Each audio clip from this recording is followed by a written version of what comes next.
Subscribe کریں ہمارے channel کو اور بیل آئکن دبا دیں تاکہ آپ کو آنے والی ویڈیو کی نوٹیفیکیشن ملتی رہے۔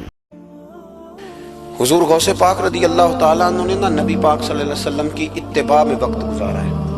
کچھ بندے اللہ کے بڑے خاص ہوتے ہیں۔ حضور غوث پاک رضی اللہ تعالیٰ عنہ کو اللہ نے اعزاز عطا فرمایا، شان عطا فرمائی کہ غوث اعظم درمیان اولیاء جو محمد درمیان انبیاء۔ اس طرح نبیوں میں رسول کریم کا مقام ہے نا، اس طرح ولیوں میں غوث پاک جیلانی کا مقام ہے۔ حضور غوث پاک رضی اللہ تعالیٰ عنہ کو اللہ نے کئی اعزازات دیے۔ سب سے بڑی بات یہ کہ اللہ نے انہیں کرامات عطا کی۔ کرامت دین کا پورا ایک حصہ ہے۔ ہمارے یہاں نا لوگ کہتے ہیں اخلاق بیان کریں جی، وہ کہتے کیا تھے؟ کرامت کیا ہوتی؟ بھئی کرامت تو قرآن پاک نے بیان فرمائی۔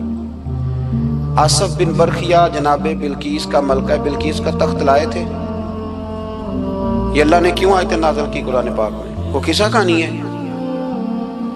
کہ وہ جی تخت لائیں، یہ کیوں بیان کی؟ اور تخت آیا کس طرح آیا؟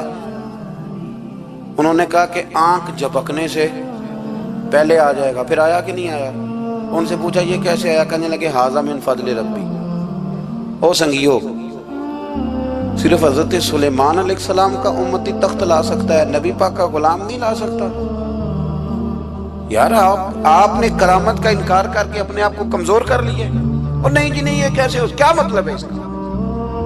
آپ سورہ نمل روز پڑھے اور جناب سلیمان علیہ السلام کے امتی کی شان بیان کرے کہ وہ آنکھ جھپکنے سے پہلے 80 گز اونچا، 80 گز چوڑا، 80 من وزنی تخت آنکھ جھپکنے سے پہلے لے آئے۔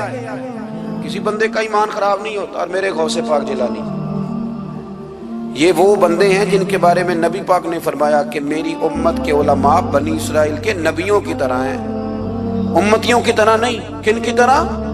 نبیوں کی طرح، نبیوں کی طرح۔ حضرت غوث پاک رضی اللہ تعالیٰ عنہ ہم کو ملانگ لوگ نہیں ہیں، الحمدللہ تعالیٰ۔ ہم تو غوث پاک کی کرامت بھی مانتے ہیں پر قرآن و سنت کی اینک لگا کے مانتے ہیں۔ یہ میری بات سمجھ لیں۔ حضرت غوث پاک رضی اللہ تعالیٰ عنہ طالب علموں کو سبق پڑھا رہے تھے، تو سبق پڑھاتے پڑھاتے نا ہاتھ آگے بڑھایا تو اچانک ہاتھ واپس آیا تو گیلا ہو گیا تھا سارا۔ تو شاگرد بھی بڑے سیانے ہوتے ہیں، انہوں نے سبق چھوڑ دیا، استاد جی کے گیلے بازو کو دیکھنا شروع کیا۔ حضور یہ کیا ہے؟ تو غوث پاک بھی غوث پاک تھے۔ ہر بندے کا ہاضمہ اتنا اچھا نہیں ہوتا کہ اس کو ہر بات ہضم ہو جائے۔ کئیوں کو بدہضمی بھی بڑی سخت ہوتی ہے، کھٹے کھٹے ڈکار آتے ہیں بات سنتے، کانوں سے دھواں بھی نکلتے ہیں کئی دفعہ۔ تو انہوں نے پوچھ لیا فٹافٹ کہ حضور یہ کیا ہوا؟ تو غوث پاک کو پتا تھا کہ سب کا ہاضمہ ٹھیک ہے۔ میاں صاحب نے بھی کہا تھا خاصان دی گلامہ آگے نہیں مناسب کرنی۔ اگلا شعر میں نہیں یہ پڑھنا کیونکہ زیادہ ڈاڈ ہے، تو میں ادھر ہی رہتا ہوں، اتنا ہی کافی ہے کہ خاصان دی گلامہ آگے نہیں مناسب کرنی۔ انہوں نے کہا حضور یہ کیا ہے؟ تو آپ فرمانے لگے تمہارے والی بات نہیں۔ اللہ اکبر۔ ابھی سبق پورا ہو رہا تھا تو بندے دوڑے دوڑے آ گئے اور انہوں نے نعرے لگانے شروع، یا غوث یا غوث یا غوث۔ لوگ کہتے ہیں غوث پاک سے ملتا نہیں۔ میں کہ ٹھیک ہے، انہوں نہیں نہ ملیا، جنہوں ملیا اس سے رولا پانا نہ بڑا ملیا ہے، بڑا ملیا ہے، بڑا ملیا۔ اپنا اپنا معاملہ نا۔ کسی نے کہا حضور کچھ نہیں دیتے، تو کسی نے کہا میرے کریم سے گر قطرہ کسی نے مانگا، دریا بہا دیے، در بے بہا دیے۔ جس کو ملا ہے وہ تو شور کرے گا۔ تو تھوڑی دیر کے بعد ہی بندے پہنچ گئے، انہوں نے آ کے یا غوث کے نعرے بھی لگائے، وہ مچلے بھی، وہ روئے بھی، وہ قدم بھی چومے، اپنے مقدر پہ ناز بھی کیا۔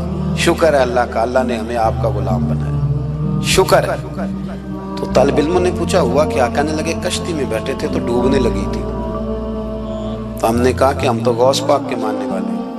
تو پھر حضور غوث اعظم کا دست مبارک نمودار ہوا ہے اور کشتی کو پکڑ کے کنارے لگا دیا ہے، کشتی کو پکڑ کے کنارے لگا دیا ہے۔ ایک قریب کہنے لگا یہ کیسے ہو سکتا ہے؟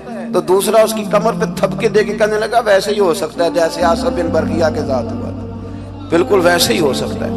سیدنا غوث اعظم کی کرامات اتنی متواتر کے ساتھ ہے کہ ملا علی قاری فرماتے اتنی تو کرامتیں سنی نہیں اتنی غوث پاک کو اللہ نے عطا فرمائی۔ رب کریم نے انہیں درجہ دیا، وقار دیا۔